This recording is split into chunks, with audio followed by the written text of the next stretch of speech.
So we're live. Well, us. Congratulations. That took us 35 minutes to get sorted out, roughly. Well, first time's the charm.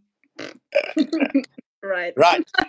Now, I would like you to please tell me about nervous system regulation. Well, what do you want to know about it? I don't know what it is. Okay, but you know what the nervous system is, right? Yes, I know what the nervous system is. So we have, and the nervous system, is kind of like the messenger that we have to sense danger, right? And this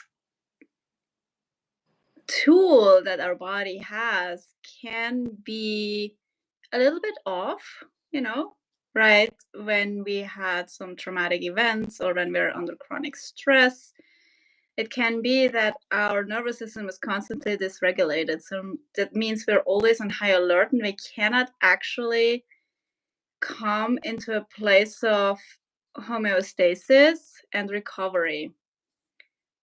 Okay. And the wear and tear on the body when our nervous system is constantly on high is, well, in a way damaging. So a lot of different things can happen, kind of like from illness, chronic illness, or just, being like mentally, stressed, meaning, depression or anxiety or anything. So when we work with the nervous system and we, can find some calm, or we can kind of like regulate the nervous system, then it senses that we are safe. Like the nervous system in itself is just kind of like, this is dangerous, this is safe, right? Yeah. It is dangerous, it is on alert, it is activated. I don't want to say dysregulated. Dysregulated means it is activated in a circumstance where it's actually not threatening, but you think it is threatening due to past experiences. Okay. So,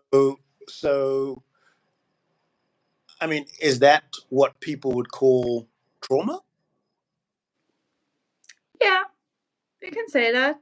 Yeah. I mean, there's like different versions of trauma. And like when we talk about trauma, a lot of times we think of the big T trauma, like something very bad happened. You've been abused, or you had you lost a parent when you were a child, like those are like big T trauma, like big events. Yeah. But then there's also small T traumas, right? Like emotional neglect that, happens over a longer period of time and you actually don't really know that something is happening. It's not like intrusive. It's more kind of like the thing that wasn't here, or just little things that happen over and over again that make you feel powerless, right? And that, when we are children, our nervous system is highly dependent on the nervous system of our caregivers. We cannot regulate our own nervous system. We need, the soothing of our parents to feel safety. When this hasn't been granted, for example, right? If we didn't get that, our nervous system, like we don't learn how to regulate ourselves. Okay. And that is also a form of trauma. And that is not, abuse, but that's kind of like, you're just kind of like on edge all the time. Yeah. You just haven't learned how to regulate your nervous system. Yeah, you didn't learn to be resilient. Nervous system regulation is about building resiliency in the end. So, I mean, I guess to go off of your point in terms of it's not necessarily always about something cold or negative, big T trauma, I guess is what you call it. Because I suppose going off of what you said, you essentially could have not learned that ability to regulate your nervous system from overparenting, as an example, or helicopter parenting, or whatever people call it, as always just wrapping someone up in cotton wool. Yep. There's many ways our nervous system can be, you can actually kind of like, I like to see it as a compass to sense where is danger and where is not danger. But it can be calibrated wrong by your past, depending on how you grew up. Yeah, okay. I get that. I get that. And so, I mean, I guess what are some of the common misinterpretations of that? One of the most common interpretations that I find nowadays is that our nervous system needs to always be calm. And that nervous system regulation has been misused and misunderstood to get away from feeling your emotions and your triggers. Yeah. So it's become about fixing yourself instead of creating a safe space to hold whatever comes up. And in my terms, nervous system regulation is something that builds resiliency in a way where you can hold difficult, strong emotions. You become the eye of the storm, but the storm exists. It's not about getting rid of the storm. Yeah. It's about riding it out. Yeah, it's about feeling safe enough to feel the fear, feeling safe enough to feel the pain, feeling safe enough to feel grief, whatever it is. Because when we are using nervous system regulation to avoid those feelings, we are suppressing, again, a certain part within ourselves. Okay. So I guess if someone was to look at the word regulation, I mean, regulation is to bring order.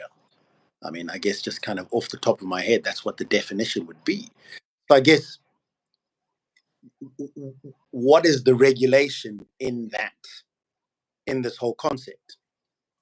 You know, actually, I shouldn't say regulation.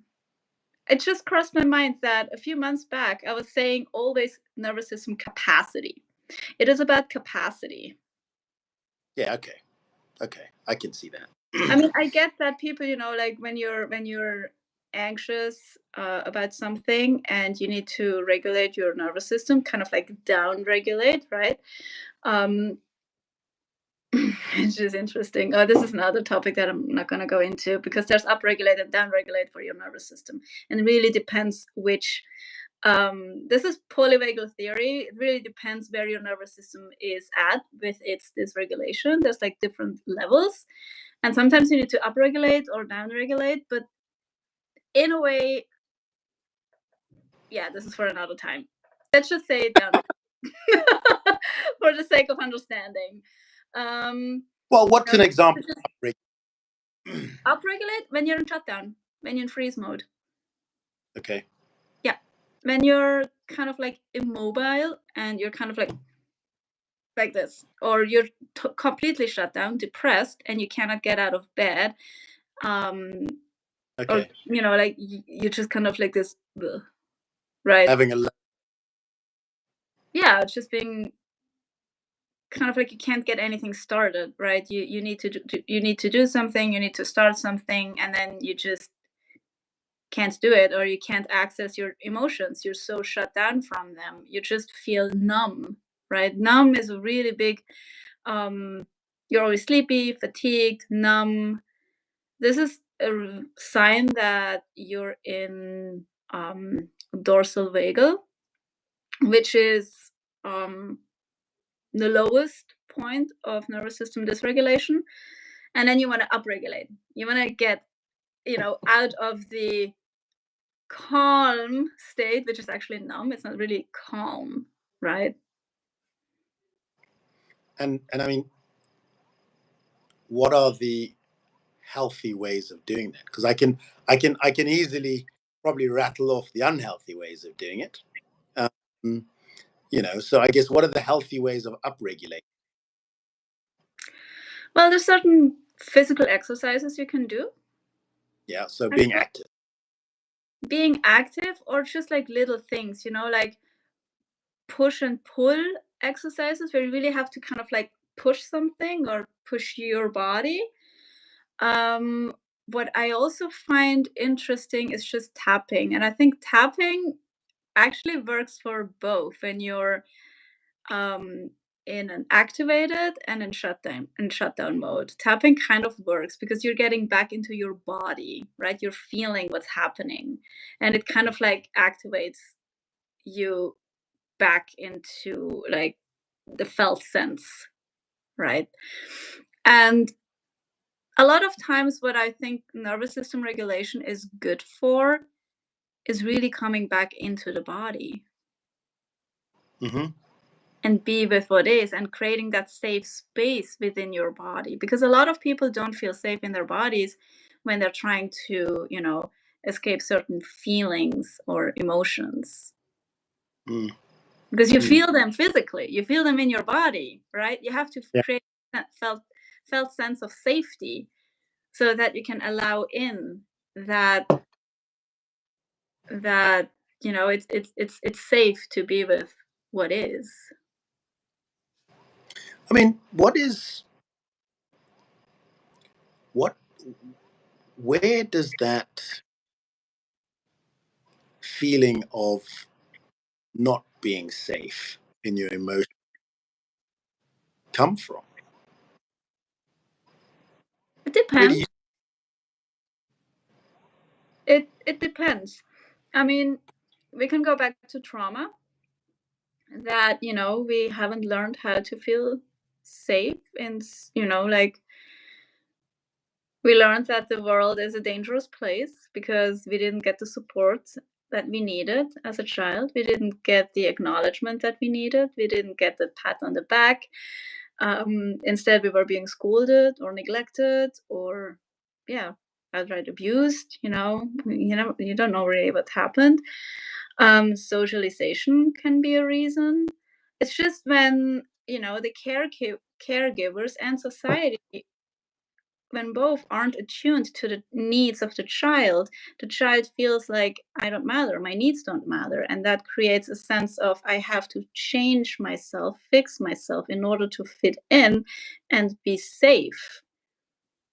Because our safety as a child is dependent on our caregivers. Yeah. We can't survive on our own. So we are always kind of like trying to, you know, what's the word? We're trying to create connection, and that connection makes us feel like that we are safe. Mm-hmm. Mm-hmm. So how do you manage and regulate your emotions in stressful situations? Me myself, or I mean, like, from client to client it's very different, but me myself, I always go into the body. Mm-hmm. I mean, by now I have different techniques that I do. I don't do so much sorry, I need to get something to charge my phone. I don't do so much nervous system regulation tools anymore, because I'm not as dysregulated anymore, because I'm feeling more or less good, like good and safe to be with my emotions. But what I used to do in the past is sometimes some breathing, to get me into the body, right? To get me into that feeling of, it's safe to feel my emotions and I'm here. And a lot of it is also just kind of like to quiet the mind and just Mm-hmm. be with the emotion and the sensations and the feelings. Mm-hmm. What I also do for me personally now is parts work. This is a little bit something different. This is not necessarily nervous system regulation per se. It's closely connected though, because when you do parts work and inner child healing, you're healing certain patterns and wounds at the core where they happened, where you had the belief that you were not safe. And you give those parts and that inner child the feeling of, they're safe. It's safe now. And you can go back into the experience of the past where the original incident, the trauma happened, and create a different outcome, a felt different outcome, of course, because we cannot actually travel physically back to the past and change that, but we can change how we feel about it. We can kind of like lift the weight of of of that incident, because in the end trauma is not really what happens to us, but what we hold inside when it happens. Mm. Mm. So it's Yeah. the weight that it has. It's not having an empathic witness, right? Not having the safety. Like, you can have a child that grew up with caring parents that had an accident that was, I don't know, it wasn't a car accident. But the parents of that child were able to really regulate the child after that accident happened. The child is less likely to have it, kind of like Show up have as an it. issue. Exactly. On the other hand, you could have a child that had the same accident, but its parents were kind of neglectful of its emotions and needs and didn't regulate the child's emotions and didn't say, "You're safe now, it's okay." And that child, shows later in whatever form that shows up. I don't really know, it's like very different from person to person. But that child might have, an issue later with maybe cars or just being kind of like very nervous around streets or whatever, right? Mm. Whilst the other kid will be calm because, like I said, it's the same incident. It's just one didn't learn that it is safe now, and the nervous system is stuck in the past. Yeah, and I guess it's a relationship, isn't it? Because Yeah. for me, I have typically kind of seen it or been told, not been told, but I've come to realize um, that those triggering moments are. I think I can't remember if I was saying this to you at one point in time or not, but then you're in an empty field, and you've got a bit of like a metal detector, and there's a ping somewhere, and you put a flag there, and then you keep going. That flag is just that trigger is a flag to remind you that it's something that you need to unearth underneath there. Yeah. Um, and you're completely right in the sense that it really is around your relationship with it, because you have a choice there to say, "Oh my goodness, there is this flag here, and I don't want to go. I don't want to dig underneath it. I don't want to deal with it." And then you get caught up in everything which falls out from that. Like you turn it into a big issue or a small issue, but regardless of which one it is, it's an issue, and there is energy which is caught up in that whole context. But as you say,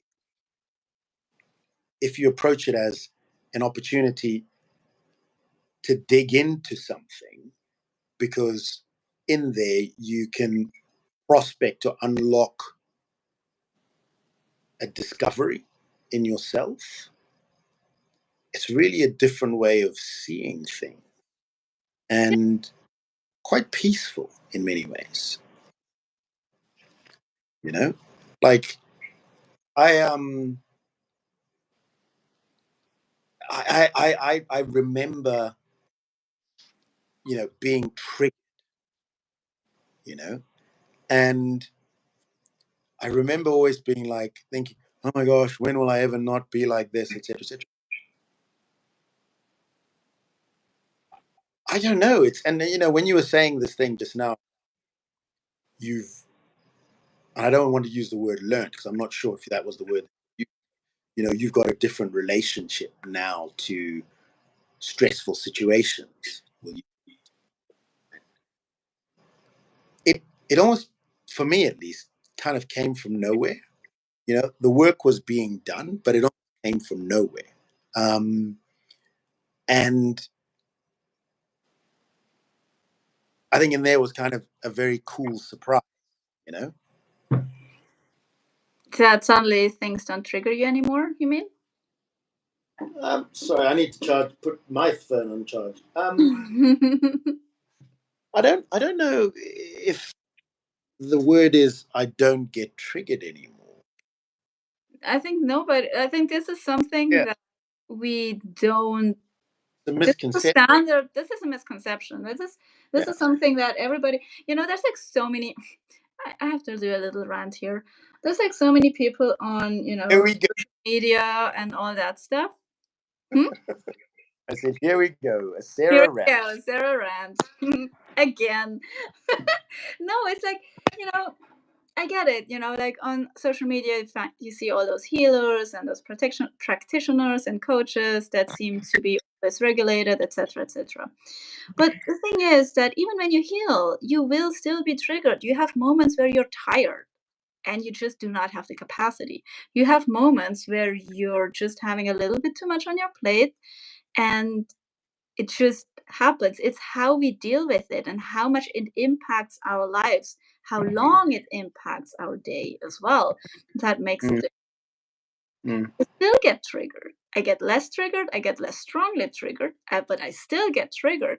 And there's nothing wrong with being triggered. It's how we deal with it. And I think what I find in my own life is there's much more lightness and much more welcoming to a trigger. I just accept it because I know I can hold it now. mm. And I think And it's that's the key. okay. And that is the Yeah, key. Yes. that is the key because for me, it's not so much, and that was exactly it. And for a long time, it was always this chase. It was this chase and this belief that, oh, when you get there, you will no longer, you'll always feel like that, and life will be whatever. But that's not real. That's not the reality of it. Is it's and so for me, it's that deep, innate knowing that tomorrow's another day, and yeah, you can have a low day. I think the difference between now and then, and I don't know what tomorrow or the future will be like, is knowing that, is understanding that it's not going to overwhelm you. Exactly. That's exactly the point. Even if you're triggered or whatever, it's not going to overwhelm you. And if something is so strong that it overwhelms you, somehow there's a little part, and in internal family systems and parts work, I talk about that a lot, that you have not a part, but you have the self, a higher self, or whatever people call it. You have this inner guidance that you can go back to, and that just whispers, at least for me in my head, like, "Oh, okay, I see that." It's basically it's awareness, but with a compassionate witness, loving, compassionate awareness, witness kind of Mm, presence that I have within me mm, that just goes like, "Oh, we are triggered. Oh, we feel overwhelmed. Oh, I see that." And when there's overwhelm, this is very interesting. I'm going to talk about a little bit parts work here. When there's overwhelm, there is a resistance towards something. There, like, overwhelm is actually a resistance to the thing that you're feeling. So let's say you have a trigger, and then a part within you feels scared of that trigger, and that is mm, what overwhelm is. mm, mm. Because that part doesn't believe that we can actually deal with that trigger or With that that feeling or that situation. fear or whatever it is, right? Mm, And that's what overwhelms us, because if we truly become present and accept it and welcome it, we won't be overwhelmed. That's the beautiful thing. That's the very interesting thing. hmm. Yeah, I guess, and I suppose that's it. I suppose in because you know me, I always think in metaphors. I suppose it's the difference between you know, and I was just about to say, oh, maybe I'll use a horse riding metaphor, and I was just like, this person would know what I'm. Okay, and it's like Go for it. it's like the difference between, I guess, being a confident rider and not a confident. knowing that, you know, a horse can spook, but knowing that if you just sit in it, you can, for the most part, okay, you can ride it out, literally, you know.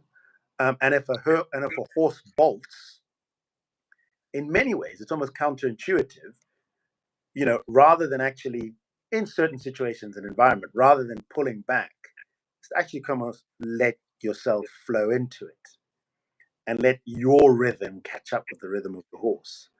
And then in doing that, you can then bring it back under control. Exactly.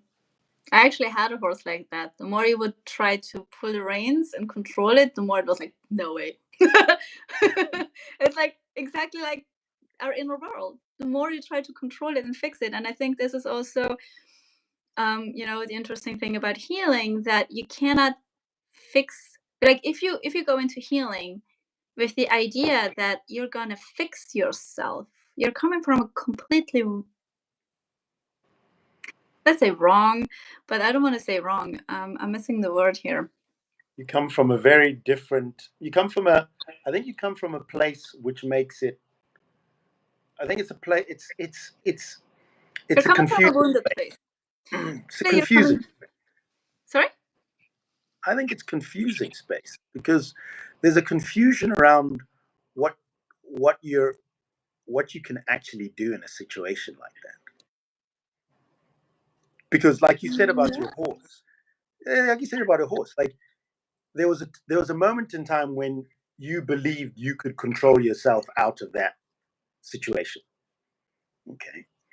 And until you realized that you couldn't. Mm-hmm. And that confusion was gone. There was a clarity around, no matter what my innate instinct is to try and pull back on this, I'm clear now that I can't do that. I have to do this. Go with it. Yeah, go with it. Yeah. Yeah. Yeah. Yeah.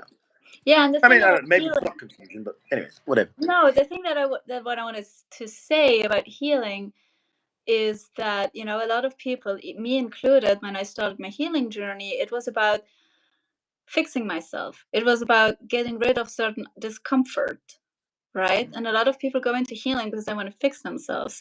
This is actually just a protector part within us and not our true selves that is leading the way. Because healing is not about fixing yourself. The moment you say that I have to fix myself, you're telling yourself that something is wrong with you. And this is the thing that, you know, actually wounded you in the first place, right? People telling you that something is wrong with you. So you're like full circle again, you know?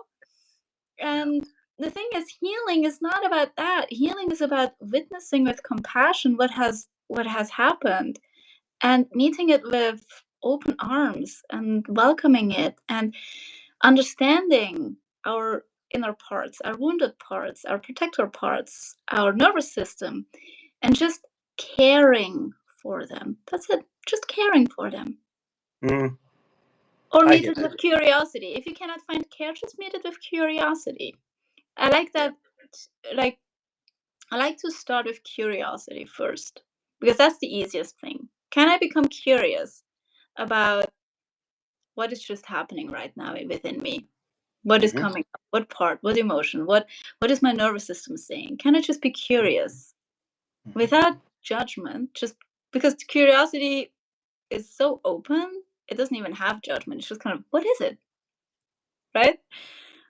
Kind of like, what's that? I mean, like, you know, I hear people talk about being curious, and like, what does that mean to someone who doesn't get it? Because, well, not doesn't get it, but to someone who doesn't understand that term. Because I think in your day-to-day life of being curious, curious is, oh, you know, it's exploring, it is digging deeper, it is understanding, it is, but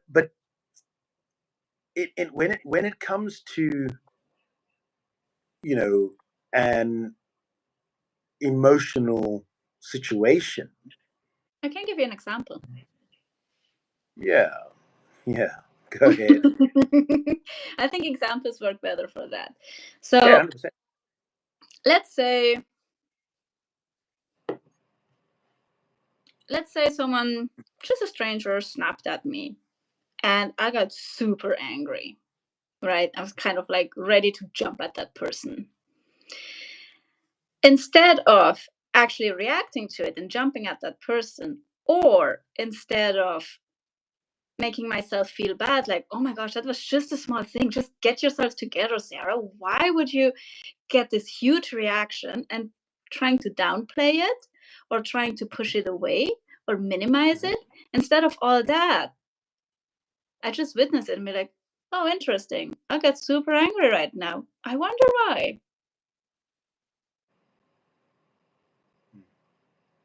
And just sit with that. It's like, oh, okay, this is here. Cool. I wonder why. And sometimes, and it's not a searching wonder why. It's not the mind that tries to understand. It's just kind of like this feeling of curiosity, this feeling of, oh, that happened. Huh. And maybe I inquire, oh, okay, it's because I haven't slept much, or it's because of something else that triggered me, or it's because this person looks like someone who, used to always scold me, reminds me of someone. And I can just sit with that feeling, or I can ask the feeling itself, the anger itself, like, oh, hey, anger, tell me more about this. Tell me more about it. Yeah. Okay. So I'm gonna ask you a question, and I'm gonna come back in a second. Like, how you have gone on a journey to get to that ability to be curious about something. Okay.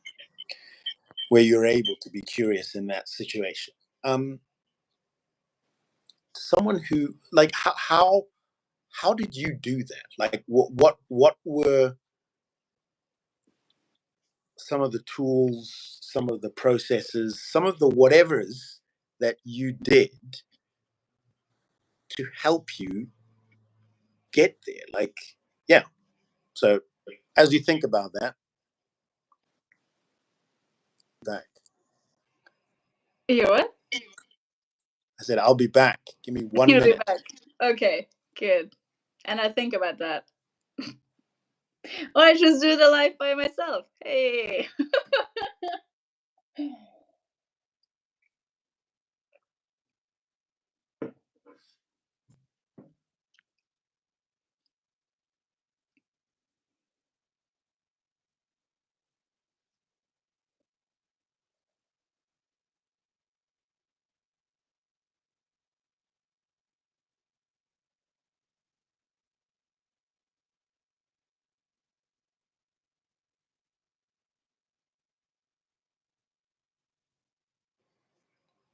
Go. What's the answer? The answer is, it was a very long journey. Amen. No, seriously. I think it is. Sorry. Oh, I got something in my throat. It is a bit hard to answer this question because it really did take me a long time. And I did a lot of practices, inner child healing meditations, parts work meditations. And I learned about internal family systems, where you basically connect with that sense within you, the self. And and in a way, for me, I'm sorry, I need to get some water. I'm right back. Oh, so now you're going. Like, my throat is really. Go on. Like, wait.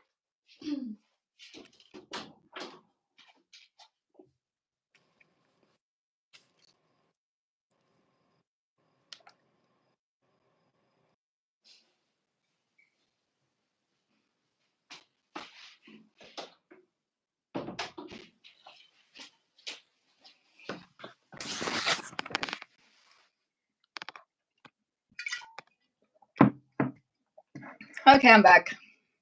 Feeling better. Something was just stuck in my throat. It was like so uncomfortable. The truth. I had to get water. Now it's good. Where was I? You were telling me about your healing journey and some of the processes, some of the things that you used to on your Well, long journey. I think the biggest, I think two things. Like in the beginning, it was kind of like the understanding about trauma, you know, that I am not at fault. I think that helps. But, and here's a big but, um, because this can also just be mental, like a mental, like a part within you that just tries to make sense of everything. And that is not the part that will heal you, right? You can understand everything about your past and why you're the way you are without actually healing. You're actually more using it as an explanation and justification. Healing happens really when we are able to be with the emotion, with the parts that feel all the overwhelm, the fear, the powerlessness, the sadness, the grief, whatever it is, right? Yeah. And for me to come into a place of curiosity, I think parts work and internal family systems were very helpful. Just to recognize that there are different parts within me that actually react in a certain way or in their preferred way.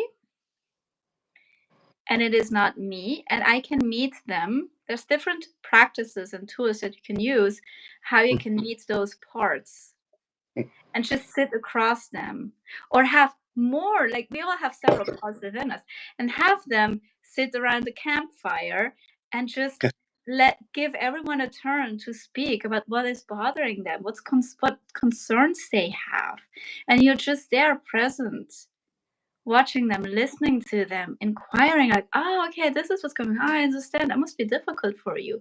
What else? And then they keep on talking. And as soon as they feel seen and heard, they feel safe in your presence.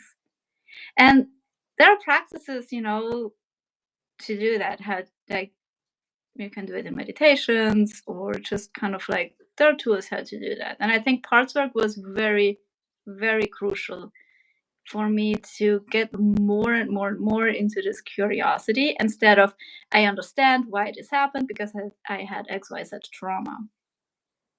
Yeah, and I think I believe that you kind of get there in different ways, um, because for me and what I was chuckling about is um, I didn't really understand or realize that it was parts work, because for me it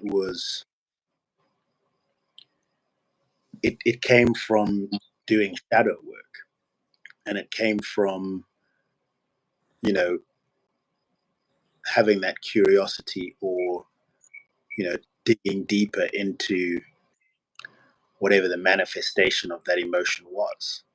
um, and I found that initially when I started looking at that emotion, that trigger, the manifestation was something which should have been scary, you know, like some form of monster or something like that. I remember the first time I did shadow work, the the image that came for me was like a pool of oil in like a dark room, and then Mm-hmm. it manifested into something. And the more I engaged with that image over time, it became and it was interesting that because I was never really afraid of it, even when some of the images were like snakes and stuff like that. I was never afraid of it. And as I guess got more and more of an understanding, a deeper and deeper relationship with it, it started to change into a warmer image. And that pool of oil then turned into a teddy bear. And, I then realized that that teddy bear was actually ego. And as I've done more and more shadow work, those parts manifested initially in different things. Mm-hmm. And the more I engaged with it, the softer they became. Mm-hmm. And they manifested themselves into everything from like penguins to squirrels to all of this stuff. And, for me personally, that's kind of like part of my meditation practice, is that at the end of whatever guided meditation that I do, guided or self or whatever it is, whatever meditation I do, is always an engagement with those, and now you've put that word parts in my head. I can't get that parts out of my head, but it's just it's those different, it's those different, I guess for me I'd probably use the word sides, maybe parts is the word, but I don't, it's just those different sides to me. And having that relationship, I guess I've never really properly thought about the whys, the whats, and the, not necessarily where from, but the how, the whys and the whats until now. And there's just that realization that, well, there was always knowing that in doing all of that, not consciously and not trying to, well, no, that's not true. Initially trying to fix something was part of the process of getting to here, getting to that part of where there's a realization that, tomorrow's a new day. And the classic phrase, this too shall pass, like that. And that is so prevalent. This too shall pass is so on point for shadow work. With shadow work, I love shadow work. I love doing that. It's for me just a form of parts work, to be honest, because I work with one part that was in the shadows and needs my attention, basically. Yeah. I love it. I like, before I started doing parts work in the classical sense, I used to do a lot of shadow work, and it was just like you said, when you are present with that feeling or with that shadow, let's say with that shadow, right? It does shift, and this is also what happens in parts work. That's why I'm saying, like, you can use those words interchangeably, because when you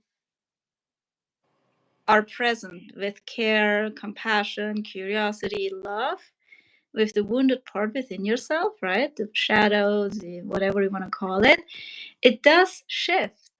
You don't need to fix it. You're just present with it. And then that oily, dark thing becomes a teddy bear because it was able to kind of like let down its guard. And this is also something that in parts work or internal family systems, we talk about protectors, very strong protectors that have their, also their wounds in a certain way. They are trying to protect the inner child and an exile. But they also, they are burdened. They are doing a really hard job. They're doing, like, the things that we actually, in a way, try to fix or don't want them to do, right? For example, the angry part that wants to lash out, right? And we're like, whoa, whoa, whoa. Another part is like, whoa, whoa, whoa, what's going on, right? And they can actually, let go of those patterns that they have when they learn that we can be present with them, and we are now, they don't need to we are now grown up, and we are now this presence, or kind of like, what was the word, when they are connected to ourself, the higher self. that they can trust. And when we show them they can trust us, they can let go of those protection mechanisms that they were trying to, use because they felt unsafe and they wanted to keep us safe. Actually, I have so much love for those protector parts. They just want to keep us safe. Yeah, and exactly. And I guess that was my kind of realization around, ego. Because I guess ego gets a bad rap. Ego gets this rap of, arrogance and whatever else, but and exactly that's what it is. Ego is like, oh, I've seen that this person or this thing or this situation has done damage to us. Therefore, let's respond to it in a certain way. React to it, especially. React to it, exactly. And And the ego gets a bad rap. It just wants to best for us. It just doesn't know how. It's like this helpless little thing that wants to save you, but it just does a really terrible job at it. And you're just there like, oh, cute try, but let me take over. Come on. it's acceptance of stuff, isn't it? I mean, and for me that's really what it is, and that understanding that word, acceptance. Wow, that was a game changer for me. Well, for me, it doesn't. Yeah, understanding in terms of embodying. Like for me, it's not so much about understanding anymore. For me, it's so much more about embodying because, like I said, we sometimes have this part within us that, intellectualizes everything, right? And understands everything. But the embodiment is that what changes everything, not the understanding itself, like the mental understanding, but more like the physical lived understanding of embodiment. And that changes everything. Yeah, and I guess that's, and I've for a long time I've wanted to capture that whole process. I guess at some point in time I will do. But I found, to kind of answer the question which I posed to you like 20 minutes ago, for me it really was, I guess, that parts work. It was really, you know, shadow work was really where it started, you know.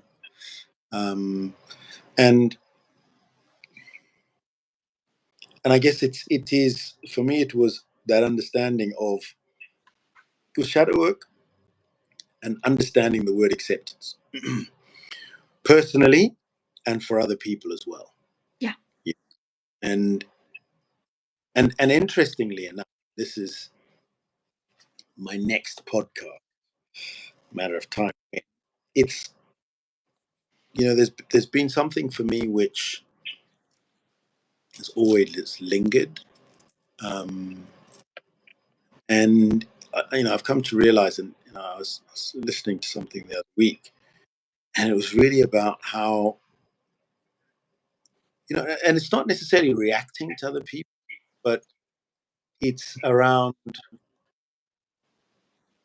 you know, well, maybe the word is reacting, like reacting to when people say, "Oh, you are a certain emotion." You're like, "No, I'm not." And it was such a eureka moment when I was listening to this, and the guy was saying that,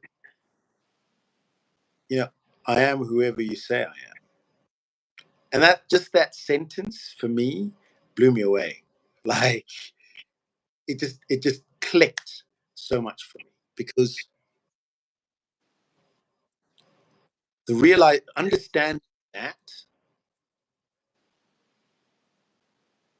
I can no longer have the same amount of energy around someone's perception of me like I did before I did that sentence.